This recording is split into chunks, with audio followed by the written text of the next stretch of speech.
Tambahin Tiga bentar dulu. Aku tambahin. Ya udah Bang Zuma aja deh, Bang Zuma dulu. Oke. Oke. Apa-apa. Oke, lanjut lanjut. Habis saya. Iya, Jadi iya, iya. gini, jadi Bang gini, Juma, Sud. Bang Juma nanti coba lanjutkan dulu dengan masa sebentar ya, saya capek kali ini soalnya. Iya, iya. Tapi nggak usah kemana-mana ya. Iya, iya, sangat masa sini ya. Saya jadi ingat anak Bata tadi siang. Capek katanya, stres. Oke, jadi terkait dengan pemahaman yang saudara bawa, pengakuan daripada guru saya Dr. Zakir Naik terkait nama baginda Rasulullah Muhammad sallallahu alaihi wasallam. Al-Qur'an memang sudah menerangkan lebih jauh. Apa yang dikatakan oleh Al-Qur'an? Bismillahirrahmanirrahim. Walaqad arsalna rusulan min qablika minhum man qasasna 'alaika wa minhum man lam naqsus 'alaika. Wa ma kana li rasulin ayyatiya bi ayatin illa bi iznillah. Ini jelas itu. Fa idza jaa amrullah qudiya. Ya. Jadi Allah menerangkan, dan sesungguhnya telah kami utus beberapa rasul sebelum engkau wahai Nabi Muhammad. Di antara mereka ada yang kami ceritakan kepadamu, dan di antara mereka ada pula yang tidak kami ceritakan kepadamu. Ada yang diceritakan, ada yang tidak diceritakan. Apa maksudnya? Ketika kemudian ada orang menemukan suatu nubuah di dalam sebuah kitab agama lain, sangat boleh jadi pada mereka juga ada nabi, ada rasul yang diutus oleh Allah. Wallahu a'lam bissawab. Kita tidak tahu. Walaqad arsalna rusulan min qablika minhum. Itu kata Allah. Jadi tidak ada masalah dengan itu. Yang bermasalah di sini adalah Paulus. Jangankan dinubuatkan oleh Nabi Ibrahim Abraham, jangankan oleh Nabi Musa alaihissalam, jangankan oleh Nabi Daud, Yesus pun tidak pernah menceritakan tentang kerasulannya. Tetapi kalau menceritakan tentang datangnya sosok penyesat yang mengatasnamakan nama Yesus, yang mengatakan bertemu Yesus di padang gurun, yes, Yesus mengatakan itu. Tapi kalau mengatakan dia sebagai nabi palsu, yes, Yesus mengatakan itu. Namun ketika mengatakan seorang rasul tentang Paulus, Yesus tidak pernah sekalipun menceritakan tentang kerasulan Paulus. Ingat itu.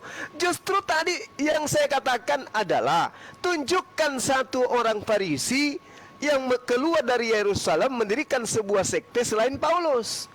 Dan sekte yang disebutkan oleh Yesus ini adalah pengikutnya adalah orang neraka, dan 2 kali lebih jahat daripada orang Farisi tersebut. Ingat, ini sudah dihafalkan oleh semua netizen.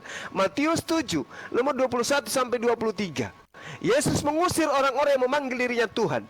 Yesus mengusir orang-orang yang bermujizat pakai namanya. Mengusir orang yang memanggil dirinya dengan Tuhan, bermujizat demi namanya, mengusir setan demi namanya. Jadi kalau ada orang yang Anda temukan atas nama Yesus, dalam nama Yesus, aku sembuhkan engkau. Bala. Cing! Percayalah, orang itu salah satu dari yang akan diutus oleh Yesus, akan diusir, karena itu pengakuan Yesus. Jadi ketika kita berbicara tentang sesuatu, kita harus berdata, Bung. Kita jangan cuma berasumsi saja. Rasulullah Muhammad SAW menggenapi nubuatan yang diajarkan oleh kitab yang Anda pegang. Di dalam Yesaya 66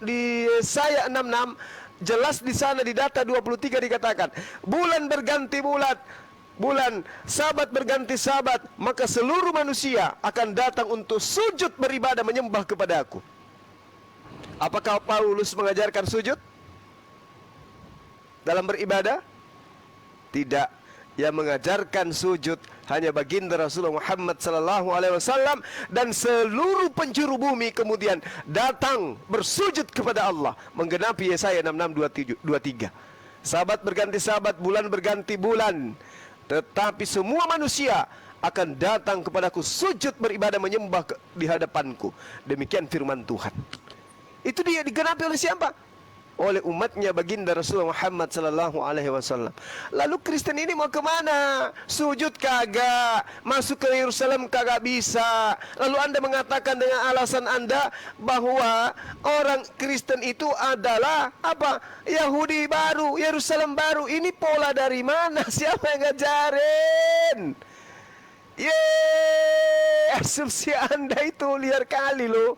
Masya Allah. Mana ada kemudian dikatakan bahwasanya ada yang dimaksud Yerusalem baru. Nggak ada. Yang dimaksud Yerusalem baru kalau ingin dipaksakan dalam kitab Wahyu itu adalah surga setelah kematian akan dibangkitkan lagi kota yang disebut dengan Yerusalem baru, dan itulah kehidupan setelah akhirat. Bukan Kristen, Bang. Coba dipahami dulu deh. Masya Allah. Jadi supaya kita tidak terlalu jauh melangkah permasalahan kita, tolong tunjukkan satu orang Farisi yang keluar dari Bani Israel yang kemudian mengajarkan suatu ajaran di mana mereka orang Romawi dan Yunani menjadi pengikutnya, menjadi orang neraka dan 2 kali lebih jahat dari. Waduh, ini mamaknya anak-anak sudah datang, ini bahaya nih kalau begini. Jadi kalau misalnya 30% buat Bang Ibes.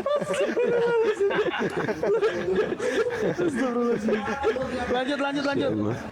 ya, jadi tolong tunjukkan kalau memang ada orang Farisi yang keluar dari Yerusalem mengajarkan sebuah agama selain Kristen, berarti nubuatan tentang orang neraka itu tidak berlaku kepada Paulus dan Kristen.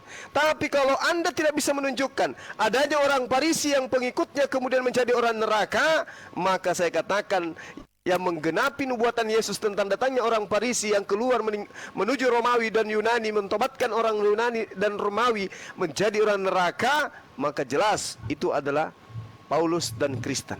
Tolong tunjukkan ke saya. Kalau tidak, berarti berhenti sampai pengajaran Yesus. Yesus hanya untuk Bani Israel. Lalu bagaimana manusia lain? Datang utusan sebagai penolong, sebagai roh penghibur lain, yaitu baginda Rasulullah Muhammad SAW, diutus sebagai kafatal linnas untuk seluruh umat manusia. Hayo, tunjukkan siapa orang Farisi selain Paulus yang mendirikan agama di luar agama Yahudi. Silakan.